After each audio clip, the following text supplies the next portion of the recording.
back to the whole topic of stress. Now we've covered this and we've started to understand the hormones, but there's also another structure, which is the enteric nervous system, right? Short for ENS as well. And the interesting thing is that is really your gut, right? Yeah. And the interesting thing about stress is it can also, it's like good weather or bad weather. There's a book called The Gut. And the funny thing is that your gut responds to stress like it's good weather or bad weather. And, you can take probiotics to make sure that the weather is always good and everything, but stress can actually affect that. It can actually harm the effects of what your gut should actually be. So even if you're taking probiotics, if you're now stressed, you're actually reversing what's happening anyway. So that's why it's really important to keep those hormones, that are there in the gut in check. And that actually happens through making sure that you're just calm, right? Yeah. And there's the vagus nerve that comes up from the gut through the heart and the lungs and to the pineal gland. To the pineal gland in the brain, right? Yeah. And another thing, as you mentioned, like when you are stressed, there's all sorts of hormones being released into your system, like adrenaline, noradrenaline, epinephrine, norepinephrine, and cortisol. And what happens is like the other ones are very momentary, so it's almost like the stressor is there, you have the response, and then the other hormones just go back to baseline. But cortisol has this ability to stay in your bloodstream for longer periods. And what happens with cortisol is that it automatically signals to your body, okay, let's start metabolizing fats and carbohydrates to produce energy, because that's what you would do if you were, like, let's say, trying to run away from a jaguar, right? Yeah. So basically, evolution has built it to be that way. But basically, when your body is producing more energy through metabolizing fats and carbohydrates, what happens later is your appetite goes up.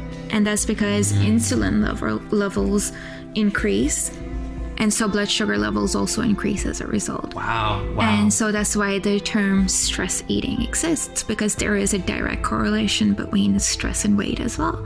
Because what happens is your insulin levels are higher and your appetite goes up, so you're eating much more. Yeah. So a person who's supposed to be eating, let's say, like 2,400 calories is now consuming 3,600 calories, which has a direct effect on the weight. So then does that mean that actually correlates with binge eating, which seems to be very, very common? Because the interesting thing is that actually is probably what causes adrenal fatigue, right? Because if you have, adrenal fatigue, that happens with a lack of complex carbs during the day sustained, right?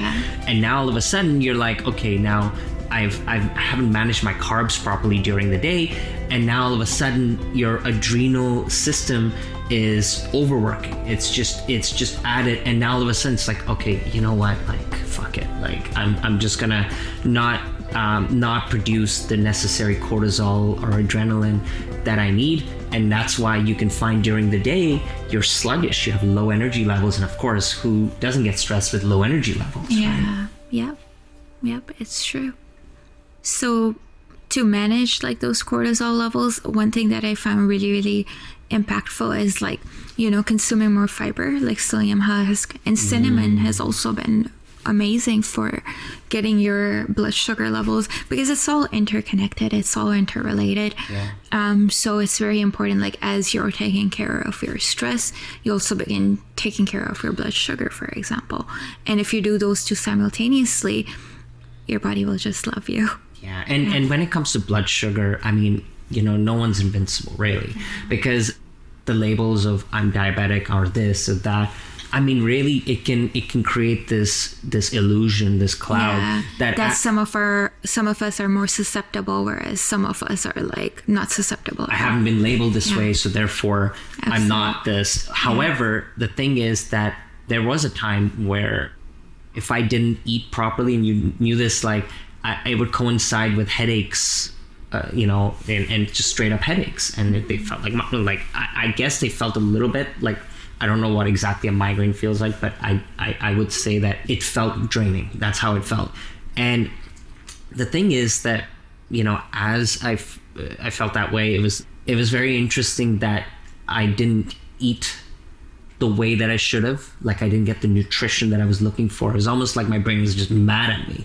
Like, what on earth are you doing? You know? Yeah. And the funny thing is that your brain has a relationship, you know, I believe with with essentially everything, but there is some food that needs to get sent up to the brain, right? Oh, yeah. Is it the adrenal system that sends it? I'm not 100% sure.